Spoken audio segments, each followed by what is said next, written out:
الرحمن. مستمعينا مشاهدينا الكرام، اهلا وسهلا بكم في عدد جديد من برنامج كلام في الرياضه. كلام في الرياضه هذا الاسبوع سنتحدث من خلاله عن المنتخب الوطني الجزائري المقبل على المشاركه في اكبر حدث كروي في العالم، الا وهو مونديال الكره التي سيقام في بلاد الكره البرازيل صائفه 2014 بحول الله. تحضيرا لهذه المنافسة الكبيرة، المنتخب الوطني بدأ تحضيراته بداية من مباراة سلوفينيا الودية هذا الأربعاء بحول الله بملعب مصطفى شاكر بداية من الساعة 6. قلت تحضيرا لهذه المباراة فإن الكوتش وحيد استدعى قائمة من اللاعبين ضمت 28 لاعبا أغلبهم ينشطون في البطولة الأوروبية. وإليكم القائمة. في حراسة المرمى فإن الكوتش وحيد استدعى 4 حراس، ويتعلق الأمر بحارس نادي سيسكا صوفيا البلغاري رئيس بولحي سيدي ريكسي محمد، حارس السياسي دوخا حارس نادي الاتحاد الحراش، ومحمد لمين زماموش حارس نادي مولودية أو اتحاد الجزائر عفوا. في الدفاع فإن وحيد رزوفيتش استدعى غلام مصباح ماندي مصطفى بوكرة بالكالب حليش مجاني خوالد ريال وكادامورو. في وسط الميدان استدعى الحسن يبدا قديورة طايدر بن طالب قدير برايني فرحات، وفي جولي جابو في الهجوم فاستدعى سوداني جبور وسليماني لاعب نادي سبورتينغ لشبونه البرتغالي. تشكيلة أثارت العديد والعديد من التساؤلات، كذلك سالت الكثير والكثير من الحبر، قيل حولها الكثير من القيل والقال. تشكيلة أو ما هي العوامل وما هي ربما النقاط التي اعتمدها وحيد رزوفيتش في استدعاء هذه التشكيلة؟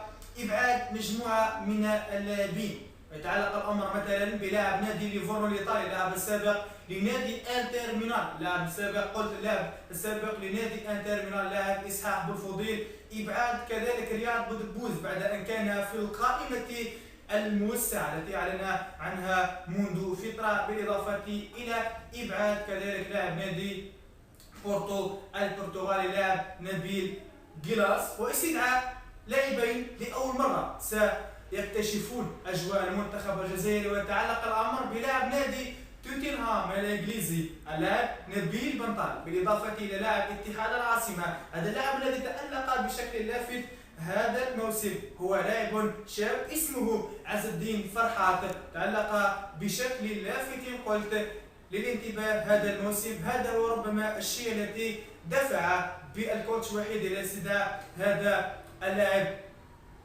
اليوم سنتحدث عن رياض بودبوز بالاخص، هذا اللاعب الذي قلت استدعاه في القائمه الموسعه لكن اطاح اسمه من القائمه النهائيه لمباراه سلوفينيا. رياض بودبوز بعد حادثه الشيشه لم يصبح اللاعب هذا مرغوبا فيه بالنسبه للكوتش وحيد، ويبقي دائما على خياراته التي لم تفهم او التي لم يفهمها لا المتتبعون العاديون ولا كذلك اصحاب الاختصاص من صحفيين ولاعبون سابقين وتقنيين او فنيون عفوا.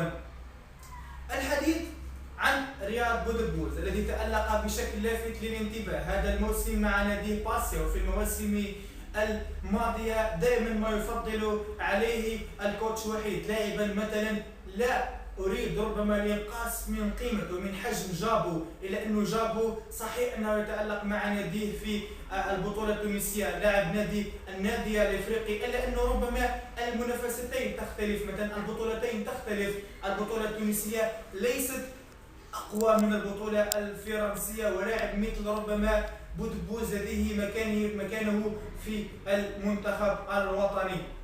اليوم سأتحدث عن لاعب آخر ينشط في البطولة التونسية، هو لاعب اسمه بغداد بنجاح، اللاعب السابق لنادي اليو اس اش اتحاد الحراش، تألق مع ناديه سابقا ثم توجه إلى تونس هذا الموسم ويتألق بشكل لافت للانتباه. هو حاليا وأمين يتصدر ترتيب هدافي البطولة التونسية، وكان يستحق ربما الالتفات من وحيد رزوفيتش، لأنه نعرف أن المنتخب الجزائري يعاني على مستوى خط الهجوم، ولاعبون مثلا كإسحاق بوفضيل ونبيل جيلاس والسوداني لا يشاركون بانتظام مع فرقهم في أوروبا، وبالتالي فإنه بغداد بنجاح كان يستحق أن يستدعي للمنتخب الوطني. كذلك نعود مرة أخرى للحديث عن لاعب عز الدين فرحات. هذا اللاعب الذي قد تألق بشكل لافت بالانتباه، وهو حقيقة يستحق الدعوة ويستحق هذه الدعوة. مثله مثل لاعب نادي توتنهام هوتسبور الانجليزي، لاعب نبيل بن طالب الذي سيكتشف الاجواء الجزائريه واجواء المنتخب الوطني لاول مره حين سيشارك ربما في مباراه سلوفينيا الوديه قبل الاربعاء القادم. نبيل بن طالب هذا اللاعب المغمور الذي لم يكن يعرفه اي احد، وكان لاعبا في البطوله البلجيكيه. هذا الموسم تألق مع ناديه نادي توتنهام الانجليزي في البطوله الانجليزيه، وكذلك في منافسه الاتحاد الاوروبي او الدوري الاوروبي. هذا ما جعل ربما ينال اعجاب الطاقم الفني، ويقوم الناخب الوطني باستدعائه الى مباراه سلوفينيا.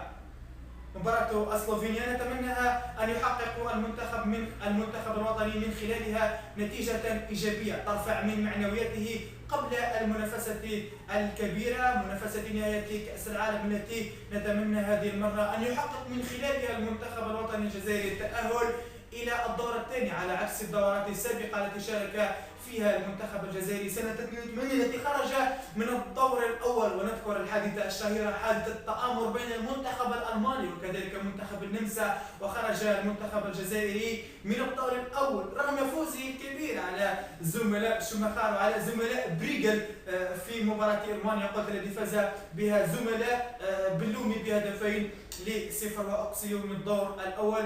مثل كذلك الطبعة الثانية سنة 86 في مكسيكو، خرج المنتخب الجزائري كذلك من الدور الأول.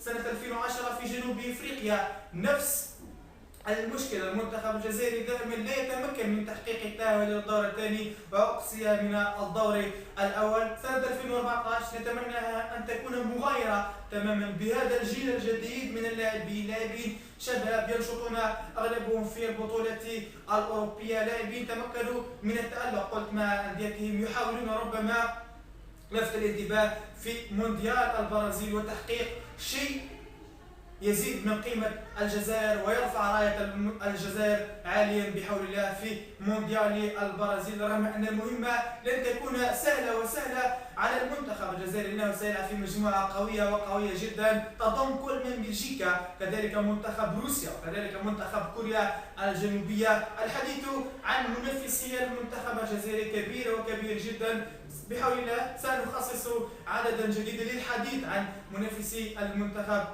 الجزائري. إلى هنا مستمعينا مشاهدينا الكرام، دمتم في رعاية الله وحفظه. أحلى ختام وأطيب ختام، كنت معكم أنا ربح كعوان، سلام.